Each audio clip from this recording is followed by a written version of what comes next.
So wood, it has an interesting structure. It consists of many well-aligned tubular cells, such as fibers, vessels, and rays.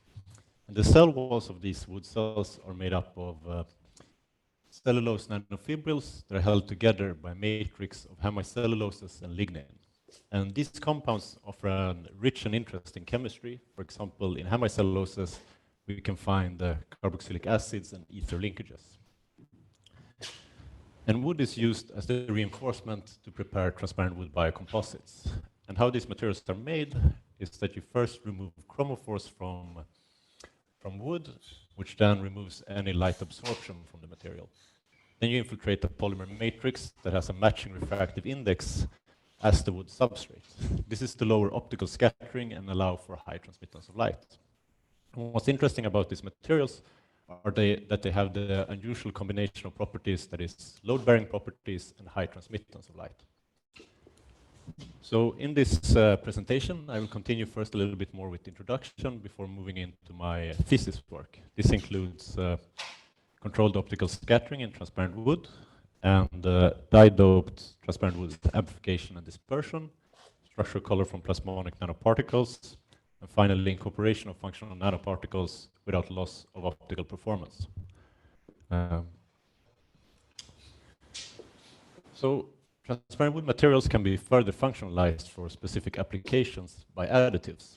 For example, luminescent transparent wood has been prepared as, or been proposed as solar concentrators, and IR blocking transparent wood and thermochromic transparent wood has been proposed as materials that limit indoor heating from solar radiation.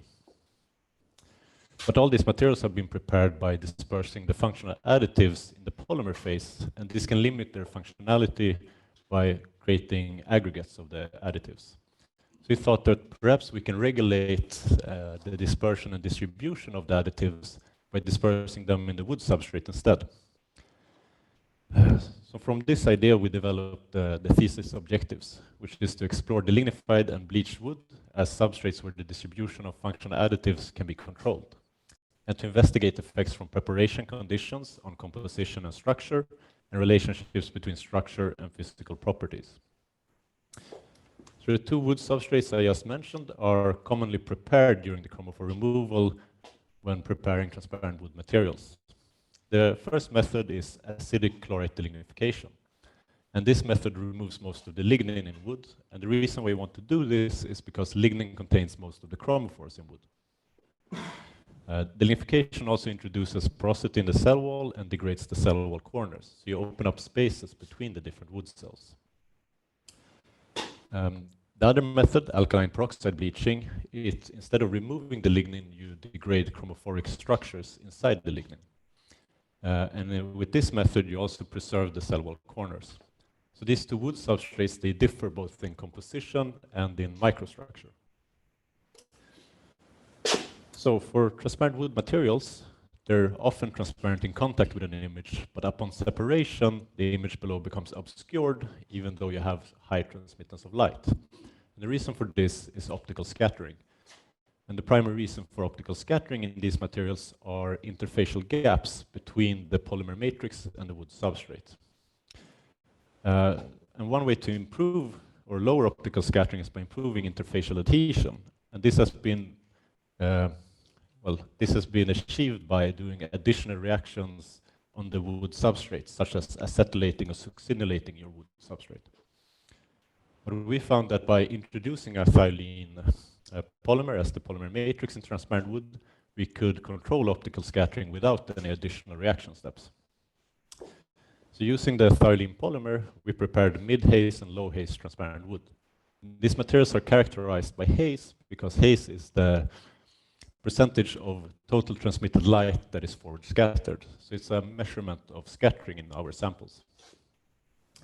We also prepared high haze transparent wood from established methods as a reference sample.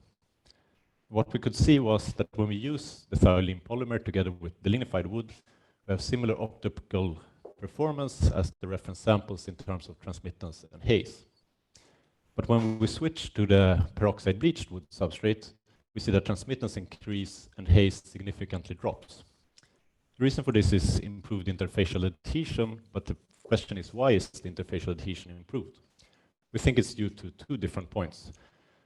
One point is that we have the polymer inside of the cell wall.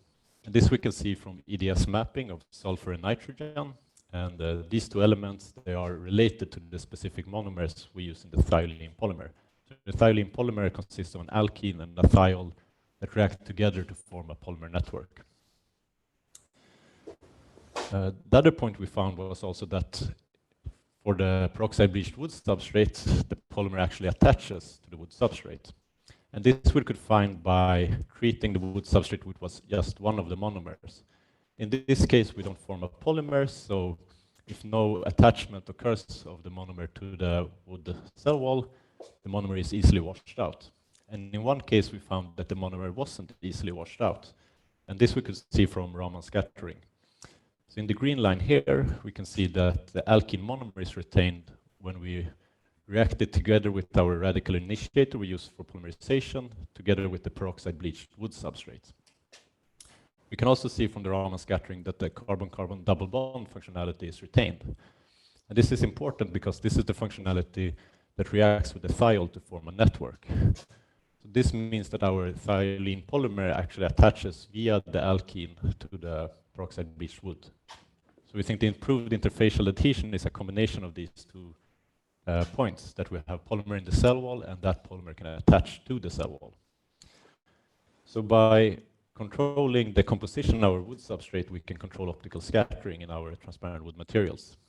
And we use this then as a base material for further functionalization by additives. One such additives are fluorescent dyes. So previous in our groups, a transparent wood-based solid-state dye laser had been demonstrated by incorporating the fluorescent dye rhodamine 6G into the transparent wood substrate, or transparent wood material. And how these materials work is that when you pump them with high-intensity light, they produce laser emission with high intensity and narrow bandwidth. It was proposed that perhaps the light amplification is promoted by optical scattering in these materials, similar to how random lasers work. So with our different grades of transparent wood, we could test this hypothesis. So we dye-doped high, mid, and low haze transparent wood, and then we subjected them to high-intensity light pumping. And what we found was that the highly scattering sample, high haze and mid haze transparent wood, produced laser emission with high intensity and narrow bandwidth. On the other hand, the low scattering sample, low haze transparent wood, only produced fluorescence. So this shows that optical scattering really affects the characteristics of the emission and proves our hypothesis. But these materials are not fully random lasers, and this can be seen in the emission spectra from high haze and mid haze transparent wood, where there are these narrow peaks on top of the spectra. These are related to specific modes of lasing, and in a random laser, they move about randomly.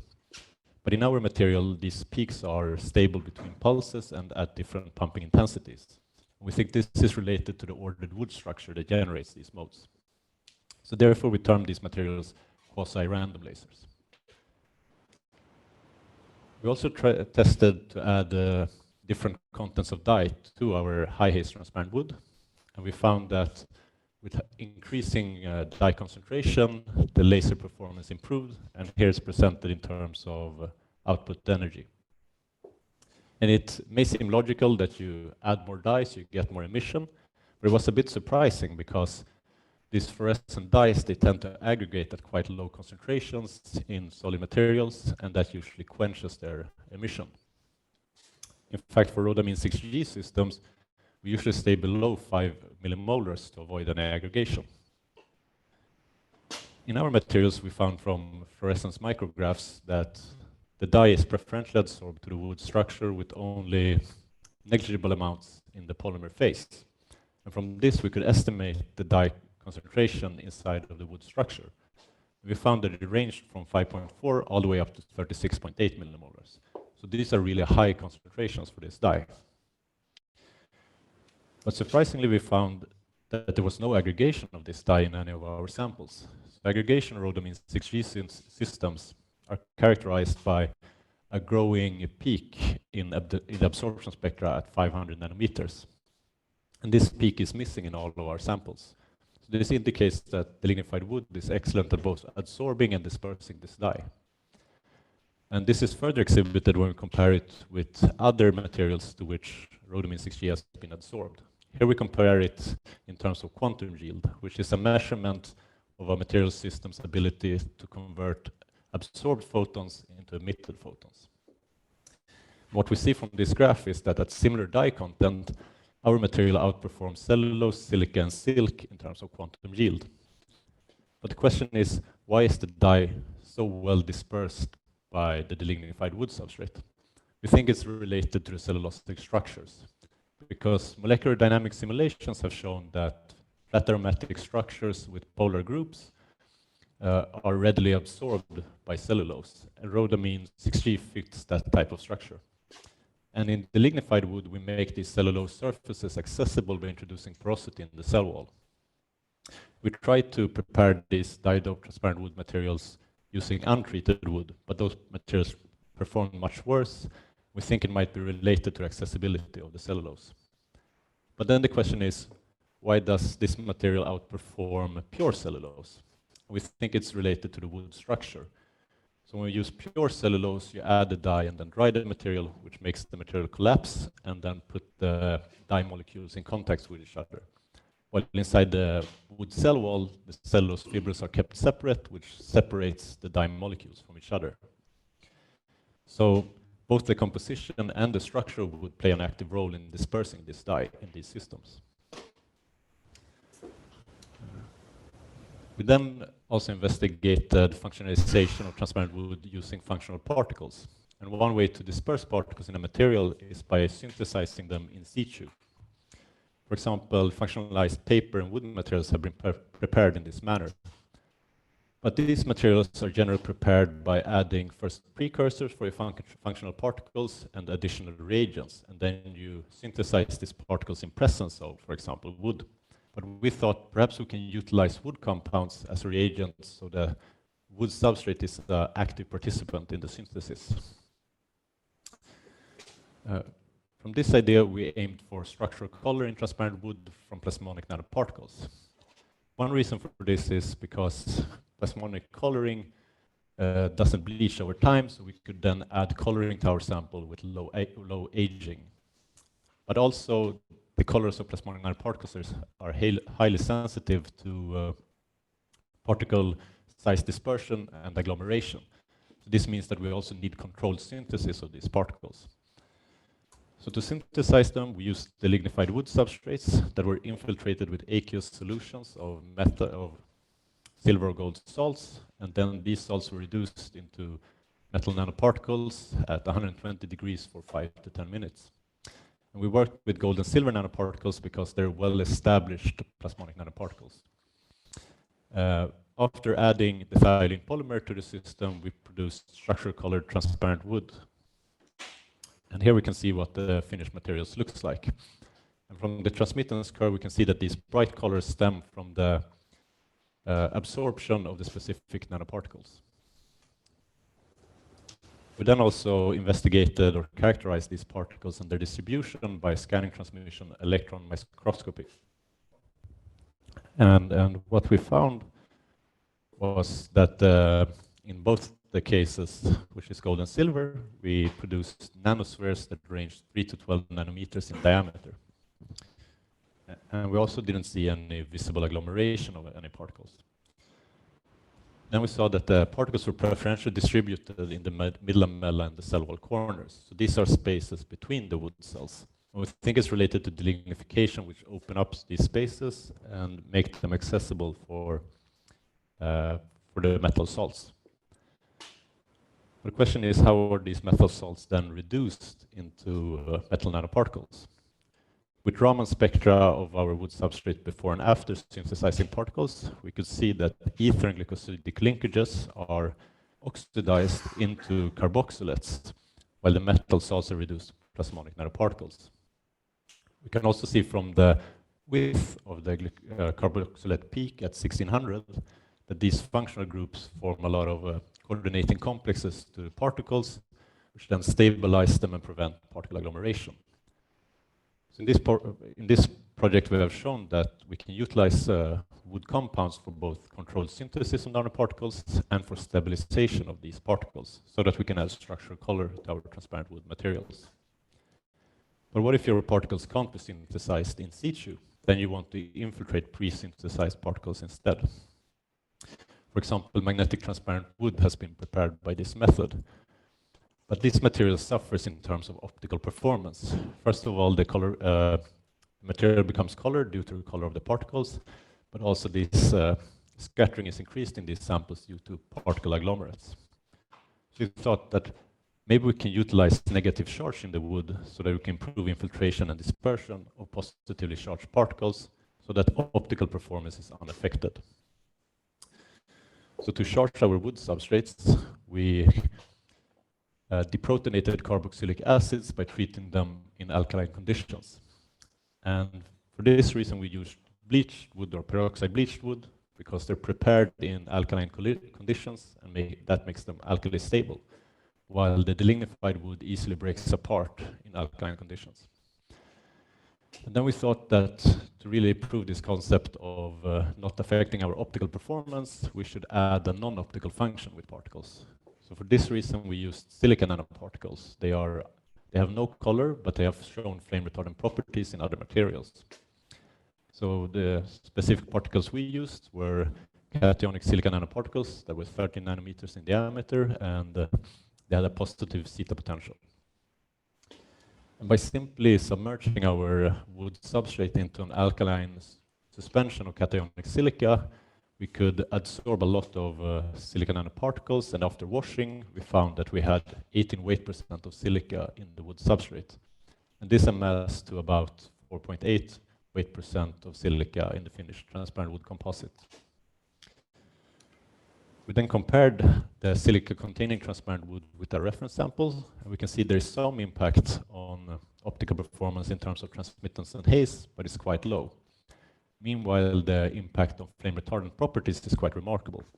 So here we see a reference sample and the silica-containing transparent wood being subjected to a methane flame.